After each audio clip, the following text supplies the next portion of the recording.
6 dias antes da Páscoa, Jesus chegou a Betânia, onde vivia Lázaro, a quem ressuscitara dos mortos.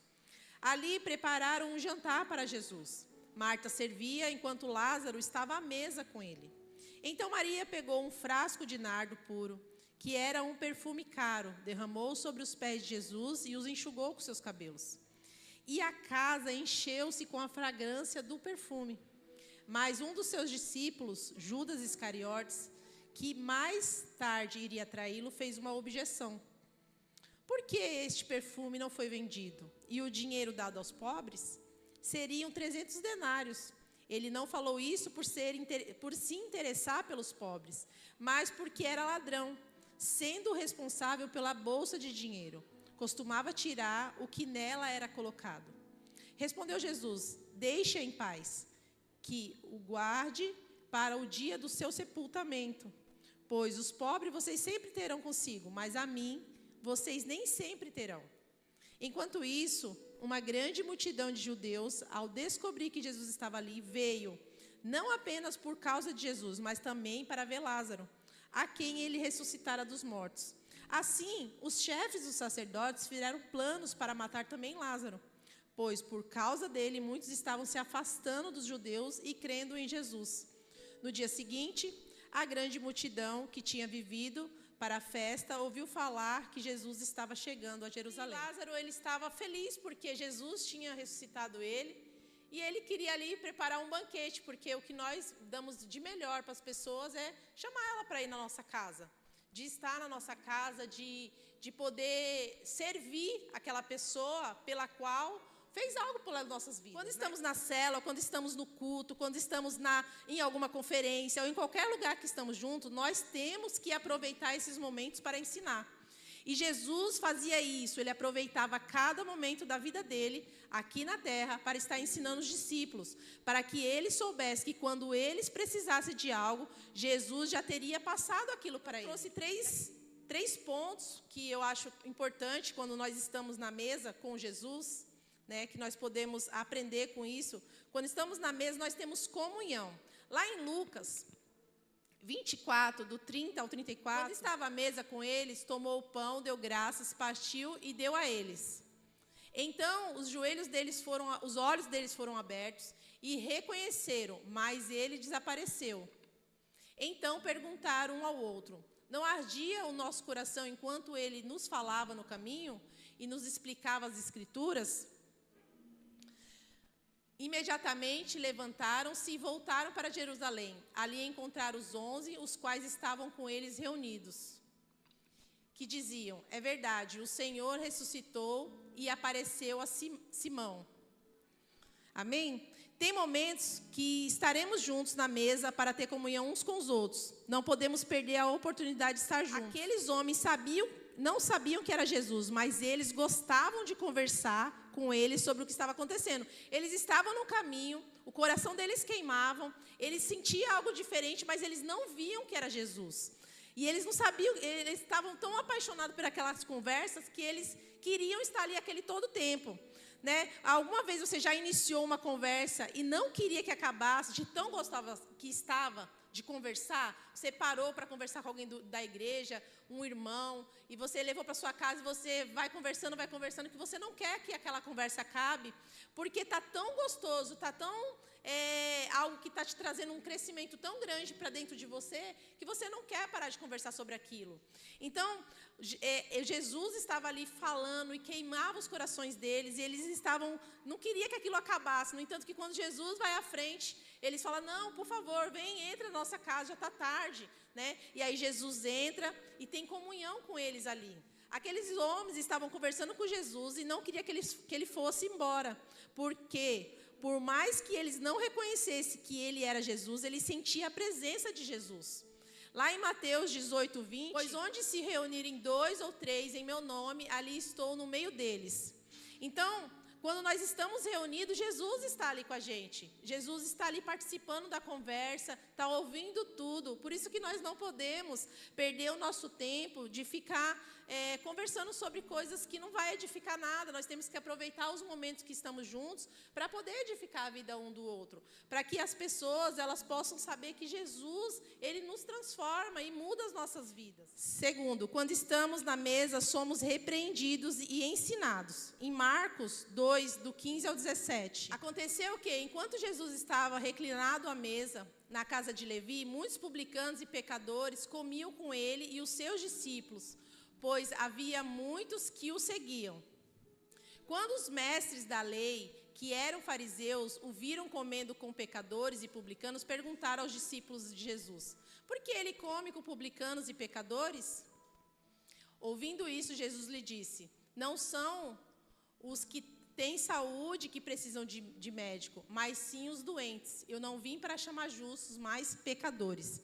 Jesus estava na mesa com qualquer pessoa, porque ele queria mostrar que aquela pessoa também era importante para Deus. Jesus, ele quer ter comunhão com todos nós, porque ele quer nos mostrar que nós somos importantes e que nós somos capazes de ir além. Jesus consegue enxergar em nós algo que nós não conseguimos enxergar. Então, Jesus estava com aquelas pessoas porque ele se compadecia delas e queria que elas também conseguissem enxergar a capacidade que elas tinham de ir além, de avançar, de ser pessoas melhores, às vezes elas eram menosprezadas porque não tinham conhecimento, menosprezadas porque eram deficientes, menosprezadas porque viviam no pecado. E Jesus queria mostrar para elas que elas eram capazes. Estando ali na mesa, na casa, ensinou aos fariseus que eles precisavam ser humildes, porque eles tinham conhecimento, mas não tinham prática daquilo que ensinava. Do que adianta a gente ter tanto conhecimento, da gente saber o que tem que ser feito e a gente não praticar aquilo? Não adianta de nada. Então, nós precisamos aprender, ouvir e praticar aquilo, né? Então, nós, estar na mesa, nós não podemos somente... Nós vamos estar ali aprendendo, sendo ensinados, nós não podemos só ouvir e não praticar aquilo. Né? A palavra de Deus diz que nós temos que amar uns aos outros, que nós temos que respeitar uns aos outros, que nós temos que compartilhar aquilo que nós temos, que nós temos que ajudar aquele que está necessitado, que nós temos que entregar aquilo que nós temos ao Senhor. Porque nós não tínhamos nada, que nem o pastor Marcelo falou, nós não tínhamos nada e hoje nós temos tudo. Quando nós estamos na mesa, nós vamos ser repreendidos e ensinados. Então, não fique chateado quando alguém te falar alguma coisa da palavra de Deus, te levar a crescer, porque a gente não quer ser repreendido, ninguém quer ser ensinado. A gente já acha que a gente sabe de tudo, a gente já cresceu, já é maduro, já é casado, por que a gente quer que alguém fique falando alguma coisa na nossa vida, né? Mas é o Senhor, Ele vê potencial em nós, Ele vai usar pessoas para falar com você, para fazer você crescer, para fazer você amadurecer. Terceiro e último, quando estamos na mesa, somos curados. Lá em João 21, 15 ao 17. Depois de comerem, Jesus perguntou a Simão Pedro: Simão, filho de João, você me ama? Mais do que estes? Ele disse: sim, Senhor, tu sabes que te amo. Jesus disse: cuide dos meus cordeirinhos. Novamente Jesus disse: Simão, filho de João, você me ama?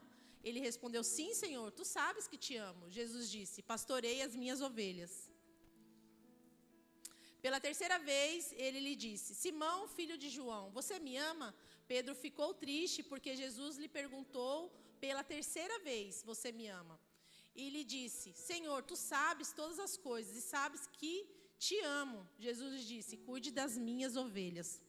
Pedro estava desistido e triste por ter negado Jesus, e o que ele fez durante esse tempo, ele voltou a fazer o que fazia antes, que era pescar. Quantas vezes a gente comete um erro e a gente, em vez de pedir perdão ao Senhor e continuar a caminhada, a gente não volta a fazer o que a gente fazia antes. A gente vai para as baladas, a gente vai se drogar, a gente vai beber, a gente vai fazer aquilo que a gente fazia antes. Porque a gente está tão envergonhado por ter feito algo de errado que a gente acha que não tem mais solução para as nossas vidas. Se a gente não tomar cuidado, se a gente não perceber, quando a gente achar que a gente está de pé, a gente já está caído. Então, por isso que eu falei para as meninas lá no curso que a gente está fazendo de mulheres, eu falei para elas, nós temos que orar para que o Senhor esteja guardando a nossa mente e o nosso coração. Porque nós não podemos pensar que estamos de pé e achar que nós somos maduros o suficiente para caminhar sozinho, que nós não estamos maduros para isso. Nós precisamos de alguém, nós precisamos de pessoas ao nosso redor para estar nos direcionando e nos mostrando qual é a direção. Se a gente não orar para Deus guardar o nosso coração, o inimigo vem e planta semente. E planta semente na nossa mente que quando a gente notar, a gente já está caído. E aí, para voltar, é muito difícil, porque a vergonha é muito grande e nós não queremos, nós lutamos para não querer voltar. Mas Jesus, Ele conhece o nosso potencial e sabe como somos importantes para Ele. E o que Jesus faz? Prepara um banquete, uma fogueira e uma conversa misteriosa, eu coloquei aqui. Jesus preparou ali para Pedro uma fogueira, pegou uns peixes e uma conversa. Falou assim, agora eu vou ter uma conversa misteriosa com Pedro. Quero ver se ele está disposto mesmo a me amar. Né? E ele faz aquela pergunta que nós mesmos temos até medo que ele faça por nós, né? Jesus, Pedro, tu me amas? Coloca aí seu nome assim, você fala assim, Vitor, Jesus está perguntando, você me ama? Márcia, você me ama? Jesus pergunta para todos nós se nós o amamos. E aí a gente fala, Senhor, eu te amo. Eu estou lá na igreja todo domingo, como eu não te amo? Mas aí não ama o irmão, não respeita o irmão, né?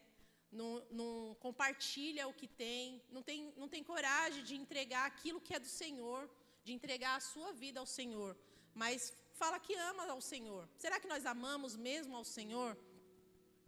Ao invés de falar, Pedro, né?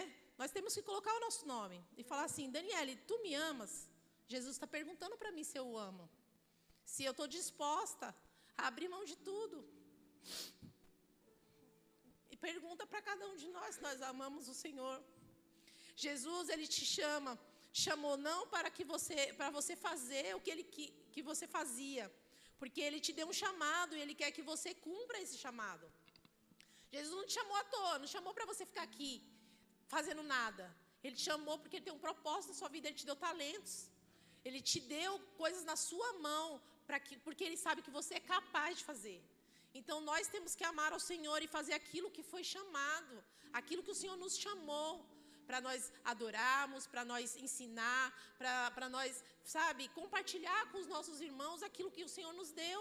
Nós não éramos nada, nós sabíamos nada, nós não falávamos nada. Eu não falava em público, irmãos. Eu não ministrava no microfone, eu não fazia nada e hoje eu faço. Por quê? Porque o Senhor me capacitou e me mostrou que eu sou capaz de fazer isso. De compartilhar aquilo que o Senhor fez na minha vida. E que vocês podem fazer também. Então o Senhor, Ele te deu um chamado. E você não pode olhar para trás e falar assim, eu não quero mais.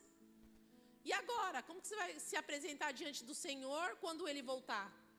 Você vai falar o que para Ele? Eu não fiz porque fulano de tal fez isso comigo e eu não quis mais. O Senhor não quer saber, Ele te deu um chamado. E você tem que cumprir aquilo que foi chamado, que foi proposto para você. Você aceitou. Quando nós entregamos a nossa vida ao Senhor, a nossa vida não é mais nossa, é do Senhor. Né? Como diz aquele louvor, Ele me deu um destino, uma capa e um pouco de vinho. Ele me deu unção, cajado e pão. O Senhor já entregou na sua mão. Cada um aqui, independente, se você é jovem, criança, você já aceitou Jesus, o Senhor já entregou na sua mão tudo isso. Ele ungiu você para que você cumprisse o chamado, para que você ganhasse vida, para que você fosse pessoas usadas como instrumento de Deus para gerar uma geração nova, uma geração que vai levar o nome do Senhor. Nós temos uma responsabilidade. O Senhor não nos chamou à toa. Ninguém aqui está aqui à toa, por nada. Todos nós temos um chamado. Jesus, Ele quer nos curar.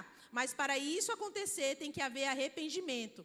Cada vez que Jesus perguntava para Pedro, Pedro, tu me amas? Ele ia sendo curado. Sabe por quê? Porque Deus ia perguntando para ele, Pedro, tu me amas? E Pedro provavelmente pensava, nossa, eu amo o Senhor, mas por que eu fiz isso? E aí Jesus perguntava para ele, Pedro, tu me amas? E ele falava assim, nossa, eu amo o Senhor, por que eu voltei a pescar? Eu sempre amei Ele, eu estava com Ele o tempo todo, eu vi Ele curando, eu vi Ele fazendo milagres, eu vi Ele fazendo tudo. Eu amo o Senhor. E por que eu voltei a fazer o que eu fazia antes? Estou retrocedendo em vez de avançar. Não permita que o inimigo engane a sua mente e o seu coração. E tire de você aquilo que é mais precioso para Deus, que é a sua vida servindo ao Senhor no altar. quando nós fazemos algo que nós deixamos para trás as coisas do Senhor, para retornar, nós precisamos passar por isso. Nós precisamos se humilhar diante de Deus. Nós vamos ficar envergonhados por aquilo, porque nós não queremos matar a nossa carne. Nós não queremos que as pessoas nos olhem, ninguém vai te julgar. Mas só que nós vamos ficar envergonhados e humilhados. E nós não queremos passar por isso, mas por quê? Porque o inimigo começa a colocar coisa na nossa mente, de que é isso que as pessoas estão pensando. E isso não é uma verdade, porque o Senhor, Ele quer que a sua vida seja entregue ao altar para servir a Ele. Independente, o Senhor, Ele quer que você esteja aqui servindo, que Ele quer que você continue fazendo aquilo que Ele te deu para fazer, o seu melhor, aquilo que Ele entregou na sua mão. Se é pregar, se é cantar, se é louvar, se é ajudar, se é socorrer, alguém é socorrer. É isso que o Senhor quer que a gente venha. Então, por isso que Jesus perguntou para Pedro: Pedro, eu olho para você e vejo capacidade em você, mas você me ama a ponto de abrir mão da sua vida, a ponto de abrir mão do seu dinheiro, a ponto de abrir mão da sua casa, do seu conforto, a ponto de abrir mão de tudo que você tem para me servir? É isso que o Senhor está perguntando, se nós amamos eles a ponto de fazer tudo isso. No vídeo falava assim, que o pastor obriga as ovelhas a escolher o emprego que ele quer. Que o pastor obriga as ovelhas a fazer o que ele quer. E que ela estava opressiva, muito, tipo assim, um vídeo falava, não era a pessoa, tá? Que ela se sentia uma opressão por ter que fazer o que a igreja queria. E que ela não tinha vida. Eu falei, meu Deus, será que nós estamos ensinando isso?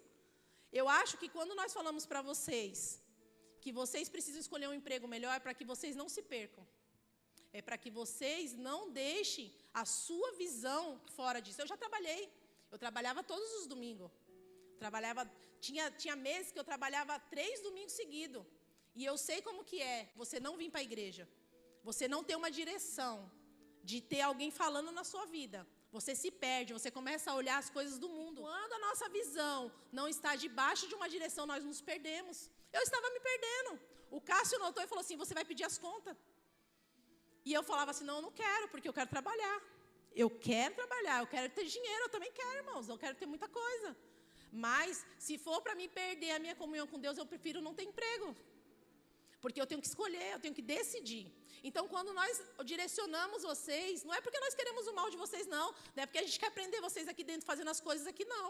É porque nós temos a responsabilidade de deixar a vida espiritual de vocês diante do altar. Meu Deus, será que é isso que eu estou ensinando para essa menina? Será que um dia eu falei para ela assim, ó, você é obrigada a vir para cá? Você é obrigada a servir ao Senhor? Não. A gente direciona. Ó, você tem que escolher o melhor emprego, o Senhor tem o melhor para você. Você não precisa trabalhar aí 300 horas por dia e não servir ao Senhor. E não ouvir uma palavra de direção e não estar diante do Senhor. Não é isso que o Senhor quer. Mais vale um dia, sabe? 5 minutos, o pessoal está oferecendo aí na internet. Você quer 5 minutos com Jesus ou 5 milhões na sua conta? Pessoal, eu quero 5 milhões na minha conta. Mal sabe ele que 5 minutos na presença do Senhor vai valer muito mais do que 5 milhões. Então, nós estamos trocando a presença de Deus por qualquer coisa aí no mundo. E quando eu digo qualquer coisa, irmão. Não é só um trabalho, não.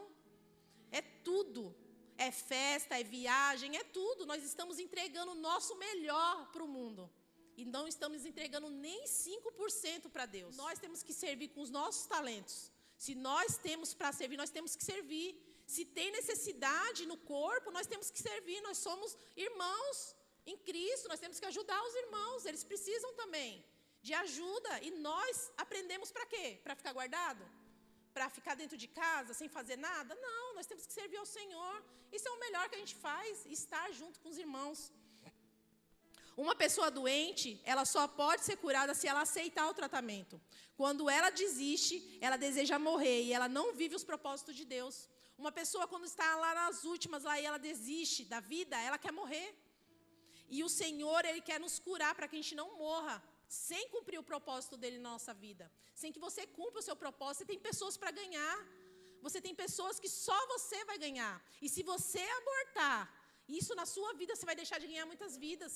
Vai deixar de ganhar criança, vai deixar de ganhar jovens, vai deixar de ganhar casais, vai deixar de ganhar.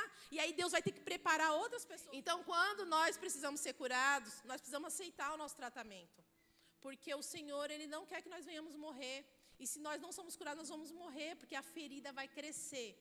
E isso vai arrebentar com o nosso coração, com a nossa mente. E aí a gente vai se perder. Não podemos permitir que o inimigo venha nos enganar e deixar essa doença dentro de nós e aí a gente não ser curado, para que a gente possa viver os propósitos do Senhor. Faça diferente, aceite o tratamento de Deus para que você possa ser curado e ter uma vida totalmente diante do altar. Hoje nós falamos de Pedro porque ele passou por todo esse processo. Foi vergonhoso, irmãos. Imagina a pessoa chegar para você, Jesus chegar para você e perguntar se você me ama. Não era somente isso, está na Bíblia, mas com certeza Jesus falou muito mais coisas ali para Pedro. E Pedro deve ter ficado muito envergonhado, mas ele se arrependeu e cumpriu o propósito do Senhor. Foi pregar, 3.000 pessoas foi salva, 5.000 pessoas foi salva. Então, ele cumpriu o propósito e nós precisamos ser curados para que nós venhamos também cumprir o propósito na nossa vida. E estar na mesa é uma oportunidade de crescimento, de ter comunhão e de ser curado. Porque o Senhor vai nos usar. Nós somos instrumentos do Senhor, irmãos. Nós não estamos aqui porque nós escolhemos, mas porque o Senhor nos escolheu. Estar nessa posição. Um dia vocês podem estar nessa posição de ser pastores, de cuidar de vidas. O Senhor pode chamar vocês para isso. E vocês vão ter que cumprir toda essa parte chata. Você acha que nós gostamos de repreender alguém? Não. Você acha que a gente gosta de chamar a atenção de alguém? Não gostamos também. Mas nós fazemos porque o Senhor nos ensina a fazer isso. Porque se nós não fizermos, o Senhor vai nos cobrar a vida de vocês. Nós temos responsabilidade pela vida de cada um de vocês que está aqui. Cada uma pessoa que sobe aqui, é nossa responsabilidade ensinar, repreender e edificar a vida de vocês. Por isso nós ensinamos vocês. Não é porque nós queremos mandar na vida de vocês, não. É porque nós queremos cuidar de vocês. E ninguém aqui é obrigado a fazer nada. Nada que o Senhor está mandando nós falar para vocês, não. Mas aí vocês têm que ir para casa e falar, Senhor, eu não gostei desse discipulado, mas ministra o meu coração, para que eu possa ouvir a tua voz, para que eu possa saber que é o Senhor que está falando comigo. O Senhor está falando conosco, irmãos. O Senhor quer nos curar, quer nos trazer a fazer aquilo que é o melhor para Ele. Feche seus olhos. Ore ao Senhor. Fala, Senhor, fala comigo. Cura o meu coração, a minha mente. Não permita, Senhor Jesus, que o inimigo ele venha roubar, Pai, isso da minha vida, que é o propósito que o Senhor tem para mim.